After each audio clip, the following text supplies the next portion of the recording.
Mandy, 2018 film, available on Netflix. How do I even begin with this one? I guess the one thing we can start with is that this is a Nicolas Cage movie. Now, this information alone, I'm pretty sure, will make some people decide that they never want to see it, and other people that they need to go see it immediately. I personally am part of neither of those groups. I think Cage himself can be an amazing actor, but admit that the majority of the movies he's in are dog shit. But some are not, and Mandy is in that narrow group. Now, I won't tell you exactly what happens in the movie, I won't give a summary of the plot, because I feel, on the one hand, it's difficult, if not impossible, to explain it in a way that makes a shred of sense, and on the other, it's best to just make yourself a drink, pull the curtains, put the movie on, and fucking enjoy it. It's technically a horror film, I guess, but it's not scary as much as it is wild and unpredictable and unsettling at times.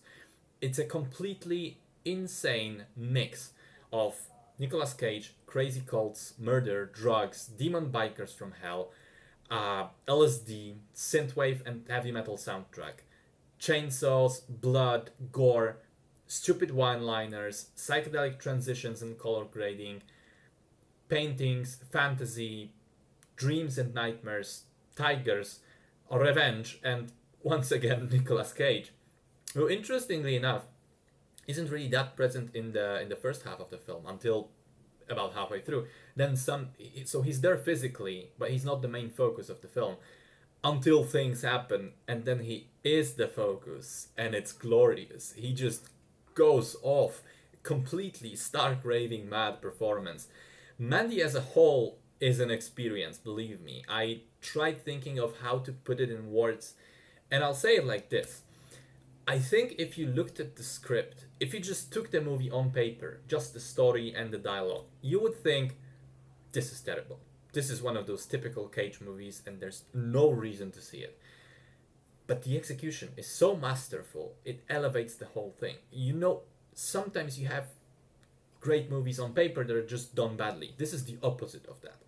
It has no right being as good as it is, but through direction, cinematography, play on color and camera focus, sound design, and finally the music itself, it does the unthinkable and wills itself to become terrific. Especially the part about music. I think it was the last film scored by Johan Johansson before, sadly, he passed away. And it is something else. Most of it is synths, but it touches on heavy metal as well and creates this unique atmosphere of an LSD trip. It gives the movie a strong dreamlike quality, or rather nightmarish quality. It removes reality from the film almost completely. I was putting off watching Mandy for a long time, despite hearing good things about it. Now I know those good opinions were right. It's one of the craziest movies I've ever seen, and I'm happy I did see it, or rather experience it. It's unique, psychedelic, weird, insane, but it is genuinely fantastic.